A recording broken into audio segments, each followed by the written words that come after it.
Welcome to Uncluttered and Unfiltered, the podcast urging you to let it go and don't look back. With nationally acclaimed professional organizer Christine Stone and self-proclaimed hot damn mess radio and TV personality Eden Kendall. Welcome everyone to Uncluttered and Unfiltered. We're the podcast for women over 50, and we are now into our fourth season. I know, I can't believe it. And we are doing things a little bit differently now. To kick off this fourth season, we are compartmentalizing, which could be a topic in and of itself. Yes. The whole act of being able to compartmentalize. But what it means for us is we basically have a topic. We're going to kick off every show with what's on our radar as women over 50. Yep. And then we're going to come back from a quick break and talk about our topic, and then come back from another quick break and close it out with some organizing tips from professional organizer Christine Stone. So That's what we're going to do. So that means we're going to start. First of all, I should tell you what our topic is, though. And our topic is going to be about, you know, what works for you works for you. And what works for someone else maybe works for someone else. But it doesn't have to be a one-size-fits-all in this life. Not when it comes to basically anything. Yep, anything. So let's start out, though, with what's on your radar. And what's on your radar doesn't have to be what's on my radar, and vice versa. So should I start this week since you started last week? Okay. Yes. This is not, yours are a little more pop culture related than mine have been, only because I'm just kind of not in the mix of watching a lot of shows. I've got a lot of things coming up I'm interested in. But first, the dry brushing. I've been going down a rabbit hole on dry brushing. Are you familiar with the concept? Absolutely. I've been doing that too. You have? Okay. Yes. So tell me why you do it, and then I'll tell you why I'm looking into starting to do it. And what it is. Talk about what it is. I just got a regular dry brushing thing from the drugstore, something simple. I think I started doing it for more like cellulite, if you want to know the truth. Mm-hmm. Yep. Like mainly on my butt and my legs. Okay. So, and it's basically you're just taking a brush. Yes. Or it could be a really hard loofah or something like that. And I read that you're supposed to go upwards. Towards your lymph glands. Yes. Yes. Okay. Yeah. I've been doing it. I mean, listen, I'm sure if I stuck with it, it would work. You know what I mean? Like, what do you mean? You just kind of do it off and on? I just kind of do it off and on, and that's not the way you're supposed to do it. You're supposed to do it every single day and be very religious about how you do it. And I kind of will remember some days before I shower and I'll do it. But then other days I forget, and then I get out of the shower and I'm like, now my skin's wet. I want to put you know what I mean? Mm-hmm. So I like the concept of it for exfoliation though, too. I think that's really a key thing. They say it's good for lymphatic drainage. Yes. Is one of the things. And I'm not all about that necessarily. Cellulite was exactly the reason why I saw it in the first place. I was reading an article about how your skin gets a little more dimpled as you get older and what are some things you can do about it. And that was on the list. And then I went down the rabbit hole that we go down nowadays with the internet being so accessible. And I learned a little bit about it. And then I have a friend who comes on our television show regularly. So I reached out to her and I said, tell me, what do you know about dry brushing? And she said, everything you want to know. I'm obsessed. Oh. So she hasn't come on the TV show yet. When she does, I'll share it. I'll share this segment with everyone. But I ordered from Amazon a brush, I think it was $10. Yeah, it doesn't have to be expensive. Right, and it hasn't arrived yet, so I haven't started yet. So stay tuned. But that's on my radar for sure. Yeah, okay. I love that. Okay, what's on my radar? Arm workout. Only arms. I love this so much. That's why everyone laughs. They're like, well, what about your legs? I'm like, no, we're only doing arms right now. People famously skip leg days, and you're one of them. Okay. Yes, I'm one of them. So I got on this whole rabbit hole thing of 5-pound weights, only doing 10 reps, but 4 sets. Okay. So I said, okay, I'm gonna try it and see. I can tell you after only 4 days, I noticed a huge difference. So after a couple weeks, I'm going to go up in weight because I'm just starting at 5, because literally these arms, yes, my job is very strenuous and I use my arms a lot in my job, but working out wise, these little arms haven't seen much of anything. So I had to work my way into it. What I like about it, number one, you do it in your own house. You don't have to go anywhere to do it. Number two, I only do like 5 different exercises. So you're not having to do 10 to 15. I just do like 5 exercises, but I do 4 sets. And and why 10 is important to me, which won't be to other people. Once I get exhausted, then I sometimes throw the towel in. So I like to do 10 right away with the next one, 10 right. Then I get my arms get really tired. But if they get tired right away, I'm a wimp. I'm like, yeah, this hurts. I don't want to do it anymore. So I try to start slow and work my way up. And so far, I am extremely pleased for the little bit of work I'm doing. So one of the things that drives me crazy is that anyone who has anything to do in the fitness community that poo-poos what someone else is doing drives me crazy. And this is going to feed right into our topic we're about to get into here very shortly. But I will say this, okay? So I'm a big proponent of women as we age lifting heavier weights because of the hormonal benefits. But I'm a much bigger weight of doing what you know you're going to do. And there's clearly a benefit. And and the reason this is so fresh on my mind is I just recorded a segment with somebody about weights, and then she asked me about something else I do as a workout, and it's a circuit training kind of HIIT kind of place, and she was saying how bad that was, and I'm like, listen, I'm for anything that has anyone doing anything, so I'm not a fan of anyone saying that's not good enough. I think that's fantastic. You're clearly getting stronger, and you already told me that eventually you're going to do heavier weights. Oh, yeah. I have 8-pound weights already. I mean, if you can do 10 of 5 pound, then you can do 8 of 6 pounds, and then you can do 6 of 10 pounds. I mean, there are different things, but let's celebrate everybody for where they are. And if that's just taking a 20-minute walk, that's phenomenal. How great is that? Yeah. And I mean, it's easy to do too. So for a lot of people, if it's not easy to do, they don't want to do it. Right. And so if it's something easy, I'm all about it. And that's why I talk about it. It's clearly not easy, because you wouldn't be already seeing results if this was something that was easy. It's hard. Oh, it's but hard. You've made it enjoyable. I've made it enjoyable. I'll watch or I'll listen to music while I'm doing it, or I'll watch videos or something. Like, I'll keep my brain occupied while I'm doing it. But I have to say, I mean, it's the only thing I've seen myself so far sticking to. So I'm going to stick to it. I think it's great, and I think you're going to love it, and you're definitely going to see results. And there's a lot to be said for those high reps and with weights. I mean, a lot to be said for that. I think, and one of the things that's on my radar right now, and I have so much to learn, I couldn't even tell you what it is, but it's on my radar. Cortisol. Have you been seeing a lot of this? Like, if you do this and eat that and do this and do that, your cortisol will spike. And I'm like, what does that mean? I don't want my cortisol. I thought it was, what's the difference between that and what's blood sugar? And what's, I don't know. So I'm trying to learn about it. Oh. But falls on, I love the descriptive of what's on our radar, because it doesn't mean it's something we know a lot about. It just means it's something that's coming, out there. It's in there. It's in my, another way to say it would be what's in your algorithm right now. Exactly. It's just something that somehow keeps coming around into my vision. I want to learn more about it because I don't quite know what it is. So cortisol, that's on my radar. Couldn't tell you more than that, but it's there. Okay, so my next one, the Michael Jackson movie.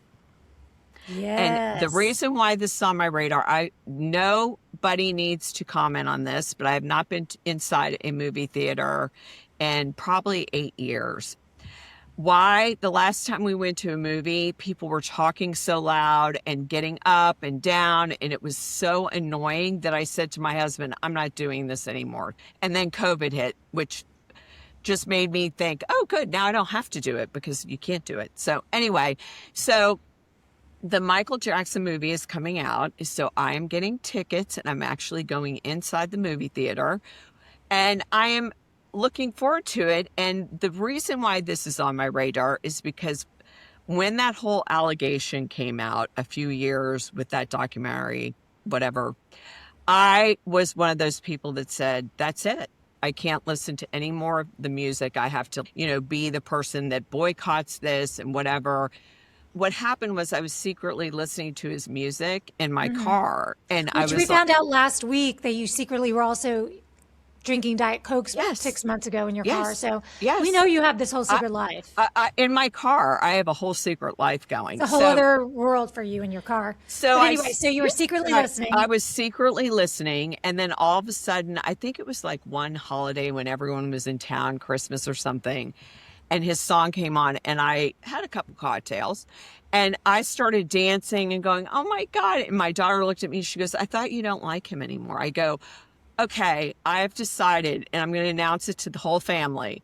I don't like what he did, but I cannot not listen to his music." It was almost like a confessional. And I realized, because that was like 3 years ago when I realized that, it was like life altering for me, because I think when sometimes you're really judgmental about something and then you're like wanting to take it back, and you realize, no, that's just part of growth, that you cannot like something someone's done, but if they're an artist and they make music, you can still like their music. You don't have to like them as a person. And because I never knew him personally, that's not a problem. So yes, and I would say to that, because for example, it's very conflicting when it's someone like an R. Kelly or a Chris Brown or somebody who's that's different. Or they're I don't alive. know why it's different, but Maybe because they're alive. They're alive. Yeah, they're that's alive. true. Like right now, that's true. The ultimate judgment has happened. Yeah, it's not, that's true. You know, God can, and it's any That's artist true. is surrounded by a bunch of other people, and if they don't say "we" when they're talking about their music, then it's kind of always bothers me. Like I know in the country music, you rarely would hear an artist say "I." They always say "we," like a Kenny Chesney or an Ella Langley or somebody like that. They'd say, "Well, we were out on tour, we made this album," because there are a lot of people involved. So you feel like, okay, well, I'm supporting the whole production of the music, and since Michael Jackson is gone now, it's not like, but I am also very stoked for that movie. I mean, the philosophy of it, we could argue all day. Right. But I will 100% be seeing that movie. Yes. And I'm very jealous that you will have already seen it by the time I get around to it. So you'll have Not to get only a am I review. seeing it, like they have where, like, you know, one of the hats he wore, the black hats, that's what they're serving the popcorn in. I already told my daughter I'm getting one of those hats with popcorn in it. Like, she's like, "Oh, I'm not missing this. I'm coming." So anyway, I mean, you know, a lot of the music too goes back to our age, which is the 70s, when Michael Jackson was just a kid. So he hadn't done anything to anybody. Yes, do you know what I mean? Like, right. I Want You Back, ABC, you know, Never Can Say Goodbye. I mean, those are songs that's where I was struggling. I'm like, I cannot not listen to Michael Jackson. I cannot not listen to Off the Wall. I mean, that was when I was in high school. I mean, oh yeah, you gotta be starting. Something. I mean, so Billie I think Jean, all that. I think what I learned is that sometimes, okay, this is what I learned. Sometimes things aren't black and white. Sometimes there is a gray, and I've always been the black or white person. It's either black or it's white. There's literally no a Michael gray. Jackson song. Yeah, right. Exactly. So I think that as you get older, sometimes you realize there can be a gray area. You may not want to admit it, but there can be a gray area. So anyway, I'll be seeing that movie. You know, I saw the movie when they did his concert, when he was in the middle of doing that concert, but he passed away before. Oh, yeah. That, you know, and I Kenny cried. Ortega, who is the director, choreographer of it. So, I mean, I remember going to the movie theater to see that. So, I mean, I'll definitely be seeing this while it's still in theaters as well. Okay, so here's something else that's on my radar, and I can't tell you whether or not it's good yet, but hard-boiled eggs fried in a frying pan. Have you seen this? Wait, hard-boiled? I have to think about this. You cut them in half. Oh, okay. You cut them in half. And then you put butter in the pan and you fry the hard-boiled egg. And I haven't tried it yet, but I'm obsessed with it. I'm going to try it this weekend. No, I haven't seen that. I'm in my chia seed pudding phase right now. Oh, you're still in that? Okay. Oh, I'm still in that. I'm in the chia seed pudding phase where I doctor it in a million different ways, like with different fruits, honey, coconut flakes. So I'm still in that phase. I think I got burnt out on eggs because I was eating so much of them that I had to shift my morning routine, you know. Anyway, yeah, I would try that though. That sounds better to me than just regular.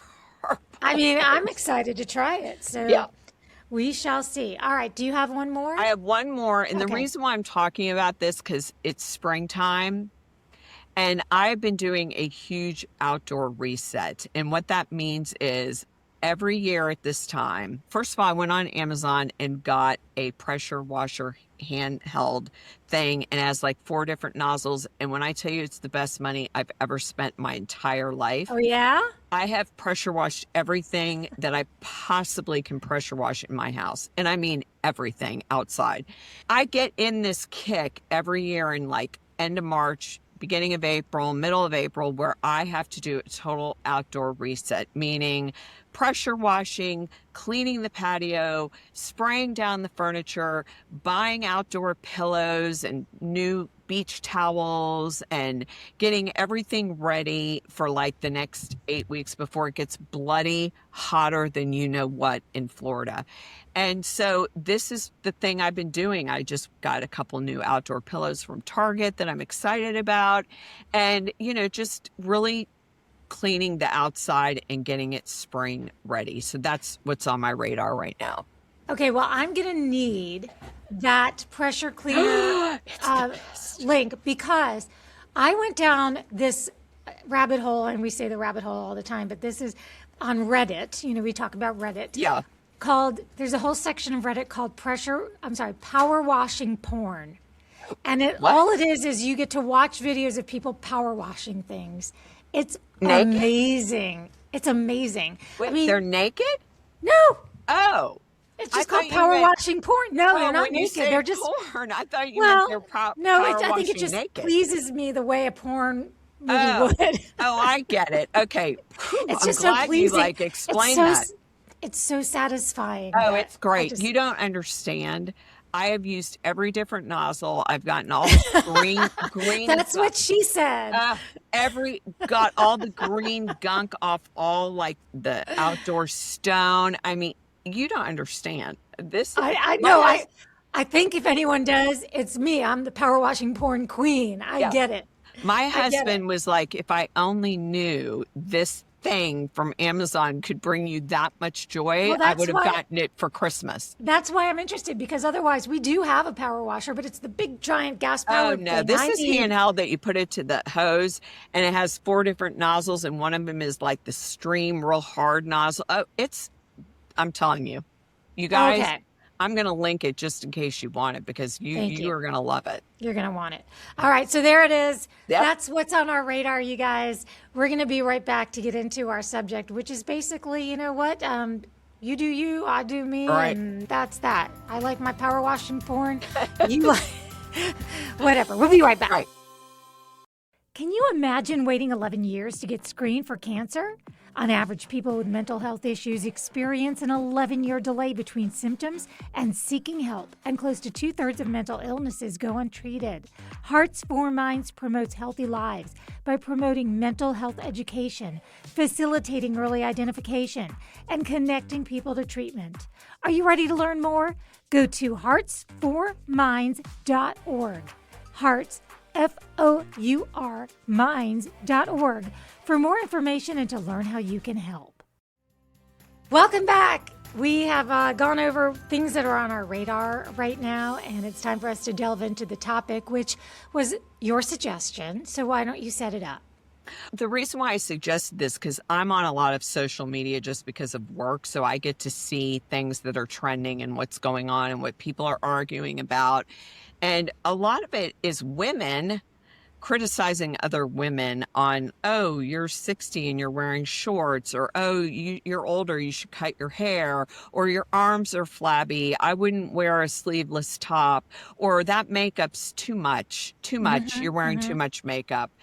I've never seen so much criticism going on. I can't imagine, I know you're like me in this way, really writing a comment like that. Like, it just to me is so mean. And for no reason. Like, I don't know. So this brought me on the topic because I believe this is how it is in everything you do. I see it with organizing. Oh, you can only organize this way. If you don't organize this way, you're not doing it right. And that is absolutely not true, because if you live in a 10,000 square foot mansion, you're going to organize differently than someone who lives in an apartment they downsized, or a condo because they're empty nester. You know what I mean? There is no right or wrong way of doing things, in my opinion. You know, this touches almost every part of life in dog obedience training. Yes. You Yes. know, I'll post something about progress that's being made with the dog obedience trainer, and then you get somebody else who doesn't use that system. They use another system, and they'll say, "Did you? Oh, you know, this can't be right because you're not leading with positivity or Right. leading with negativity, or Right. vice versa." Or as we spoke about at the beginning of the show, exercise. This isn't a good gym. Yes. That is a good gym. People love to hear themselves express opinions. Yes. And guess what? Our opinions change so much. How do you know that you're going to dig into a topic that you're not going to change your mind and flip on anyway? So, Well, in social media, that's what happens. What's It is. popular one week, and you have to do it this way one week. Next week, it'll be a totally different way. Like with skincare, you have to use retinol. You have to use retin A. Even if your skin's blistered and peeling and you look like crap, you have to use it because this is the gold standard.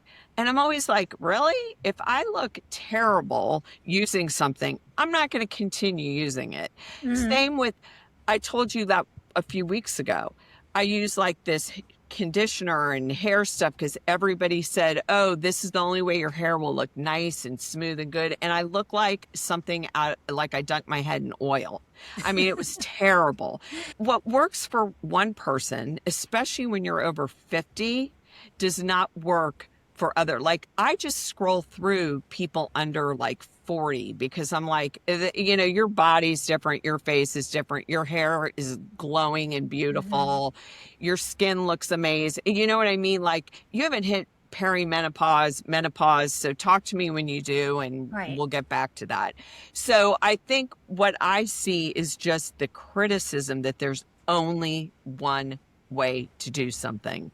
Only one way. And if you're not doing it that way, then you're doing it wrong. And I don't know about you, but I just think that's ridiculous. Well, and is this something that you feel like is more prevalent with women? And I do, and I'll tell you why I think that. I started to notice it when my kids were little because women want to comment on how other women are raising their kids. Yeah. And I've never heard my husband say about one of his friends, well, they're doing this way they raise their kids, or they're paying them for good grades. That's Right. not good. Or they get allowance versus compensation for chores. You know, Right. You never hear a man say that, but you No. hear women, and that's a generalization. Of course, you're going to hear some men do that, and you're going to hear some women not do that. But it does seem like people are pretty quick to judge, you know, whether it's beauty related or anything.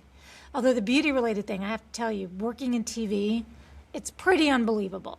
I Yeah. see some of the messages and the comments that are made about the females here in this building, and it's sad. It's sad. It's sad, and it breaks my heart that and everyone always says women should be kinder to women. You can say that all you want, but it's not happening, and it really is frustrating. I feel like people say, well, don't take it personally. You know, they're just unhappy in their own life. Okay. But you can't help it to take some things personally, even though you're not supposed to. It's human nature. If someone says your hair's in your face, or get your hair cut, or God, that makeup, you need new makeup. You're not going to just let it roll off your back. You're going to be like, should I get new makeup? Maybe they're right. And then you start going down that whole thing of maybe I need a makeover or what. You can't help it. It's just, I don't know. And I think social media we talk about this all the time, but has made it so difficult for women. So difficult. It's so difficult. I was just reading today about Meghan Trainor. She just canceled her tour because she has a third child now. I think she's been very open about how she used a surrogate, and people are like, well, she's on all this Ozempic and she didn't want to ruin her body and blah, blah, blah, blah. And I'm like, the woman is trying to also have a family and prioritize her family. I just think, how does anyone know what's really going on in her life? That's what fascinates me. Right. Like, how do you know what's going on in someone else's life unless you live in their house and you're very close to them? Other than that, you're not going to know anything about anybody. And a lot of times I'll see people criticize women on social media, and then the woman will write back, well, I was in a severe car accident and I disfigured my face, and that's why I had to have plastic surgery. And you're like, oh, okay, now you should feel bad for criticizing someone, because the plastic surgery thing is also rampant. I mean, it's like, why did you do it? You look better before. You didn't need that. Okay. I don't know. Why would anyone say anything about someone's past appearance anyway? And let me give you an example of that, because I had a pixie haircut. And I can't tell you how many people are happy to either tell me one way or the other, like, remember your hair was so cute when it was a pixie, or, oh, remember you had that pixie, look so much better now. And you're not going to make the person on the other end of that feel better either way. No. Newsflash, No. both will be taken by me as a criticism. Yeah, I You're agree. either criticizing past me or current me. Yeah. So just so you know, or But also, like, I think because you do TV and I have a business where I'm on social media all the time, it really, sometimes you just need a break. You're just like, I can't. I just want a break and go back to like 1990. You know what I mean? When like there was none of this going on and you could just live your life without any criticism and people telling you you're doing something wrong, or you look ugly, or you should lose some weight, or like, Oh, yeah. you just want to go back to a time where everyone minded their own business. yes, let's go back to, it was a simpler time. Yes, it was a simpler time when people You would had all mind the their own nasty business. thoughts. I just couldn't Right. see them. They weren't made Exactly. public. You could think what you wanted. So anyway, that's Yeah. what I have been seeing a lot Yeah. of on social media, is women being extremely critical of other women, and in all aspects: hair, makeup, clothing, their body, their weight, anything they could criticize about and tell them they're doing it wrong, that they need to be doing it a certain way. And I say, I just do what we're like. For instance, a lot of people love crop pants, and I'm 5'2". So if I wear crop pants, I feel like I look even shorter than all of my 5'2". So I don't wear crop pants. That doesn't mean I don't like crop pants. It doesn't mean someone who's 5'10", 5'11" wearing crop pants doesn't look flippin' amazing in them, because they do. It's just, do what works for you, whether it's organizing your house, what you wear and feel comfortable in. I just think we need to get back to a time where we have a way of saying, this is what works for me in all aspects of my life. I love that we took a little bit of time away from what we're talking about just to even remind everyone of that. Yeah. And 9 out of 10 before and after videos that I see on social media, I'm the before, and I will continue to be the before. You get like someone who's saying, why would you dress like this when you can just do this? Right. And I'm like, Right. I am the before, and I probably will be the before long after I see this video, and that's cool with me. So, Yeah, we're all I good. But, agree. I say that like I believe it with every thread of my core, but in reality, you could give me 200 compliments, and if you give me one criticism, I will go to bed that night thinking about exactly. the criticism. So, I mean, I can say it till I'm blue in the face, but I'm as guilty as Yeah. the next person when it comes to. And also, people can say till they're blue in the face, women should be kinder to women. You can say that all day and all night, but that doesn't mean it's going to change or happen. Yeah. You know what I mean? Like, I even read in people's comments where they go, well, that was mean. You guys are cruel. You didn't need to say that. And everyone's like, well, it's true. I mean, where people get into it. She put it out there. Right. She put it out there. So, which in a way, sometimes I do believe, like, if you're going to put stuff out about yourself, not anything to do with work or whatever, just you yourself, sometimes you do have to be open to people being mean, because they're not always going to be nice. They're not going to think the way you think. And that's why, sometimes taking a breather or stepping back from it and just doing a little bit of a reset in your mind sometimes does the trick. Yeah, exactly. Some in-person kindness from your friends and your Yes, family. yes. That goes a long way. Yes. We're going to take another quick break, and when we come back, it is our organizational tip, and we're going to talk about candles. Can't yeah. wait to hear what Christine has to say about those little things. Oh, yeah. We'll be right back.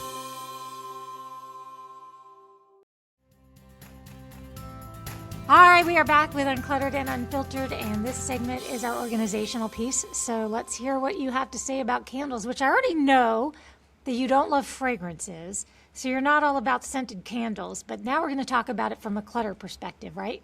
Because this is one thing I see so often when I go into clients' homes. They have candles in the kitchen. They have candles in a closet. They have candles in a drawer somewhere. They have they have candles everywhere. And they're not using them. They look terrible. They're filled with dust. They have barely a wick left, but they don't get rid of them. So that's where I come in and I say, we are going to take every single candle you have, put them in one spot, and we're going to go through them, and we're only going to keep the candles that you really love and you're going to use. Because I have to tell you, candles take up a lot of space in your home if you have them spread out all over the place. So finding an area, whether it's in one drawer of a cabinet you have or one shelf, make it one spot and that's it. And that's where all your candles will be. You will love me for this later down the road, because when you're looking for a candle at the holidays or for outside in the summertime, you are going to want to know where everything is. And you're going to want to replace if you don't have something that you need. And we live in Florida, so candles are kind of something we have to really still use because of hurricane season. So we also have a lot of candles in Florida, just so everybody knows. So taking them all out, really doing a heavy purge on the ones you no longer want, need, or use. Candles that were gifted to you doesn't mean you have to keep them. If there's a candle that's still in the plastic that you've never used and it's been 3 or 4 years, number one, please do not regift it, because people can spot a regifted candle a mile away. And if you don't love it, there's a reason you don't love it, and someone else is probably not going to like it either. If there's fragrances that you don't like from a candle and you smell it, get rid of it. You don't need to keep a candle that every time you light it, you get a splitting headache. So keep getting rid of those. And then when you decide what you're keeping, keep them all together and keep them by like items. So if they're candlesticks or if they're votives, whatever you have, like candles that you're just going to display at the holidays, keep them all together so you know exactly what you need when you need them. This is something, honestly, that has been something I see so often, especially when people are getting ready to move and they're not going to take all these candles with them. So now's the time. Let's go through those candles. All right. Love it. Okay, so that Do you have a brings lot of us. candles? I have a lot of candles. Yeah, I knew. That's why she was avoiding this subject, by the way. I was like, okay, well, I will have less candles by the next time we talk. How about that? Okay, that's a deal. I like that. But I especially like the regifting part of it, because some of those candles, I'm like, well, I might need it to emergency gift. But I will say this, one of the great things that I do have in my house, and we use these in the bathroom, are matchbooks. Not matchbooks, but like the big boxes Natural Life makes them. They're giant boxes of big, long wooden matches. Oh, really? To strike a match. And I don't know if you know this, but if you poop and you light a match and blow it out, it immediately gets rid of the scent. So we have big, giant match boxes in each bathroom. And I love how I learn something new every time, even though we've been doing this for 4 years. Someone poops, you got to light a match. There you light go. A match. We have the matches in all the bathrooms, and so because I bought them in bulk at a Natural Life sale, which is, not everyone knows that company, but they're local here, but they're a national company. But they have these really pretty match boxes. And if I was going to gift a candle, which now I will never be doing, I would include a box that the matches, which is kind of a really nice touch. But I'm rethinking that. Yeah, and also they even did a Saturday Night Live skit about people regifting candles, because so many people do. Oh, is that the one with the mom getting the candle every time, or something like that? Yeah, they were talking about how, oh, look, I got a candle. Yeah. Yeah. So it's not like you can't regift it, but if you didn't like it, in my opinion, why would you want to get? That's my thing about gifting, by the way. And I've told you this before. If I don't want it and I'm not going to like it, I don't give it as a gift, because not that what I like is what everyone should like. It's not about that. I just can't bring myself to give somebody something I would not enjoy myself, you know? Yes. So. That makes perfect sense. Yeah. That makes perfect sense. All right. So that brings us to the conclusion of this episode. So, listen, if you received a diaper scented candle for Mother's Day, you can let it go. And don't look back.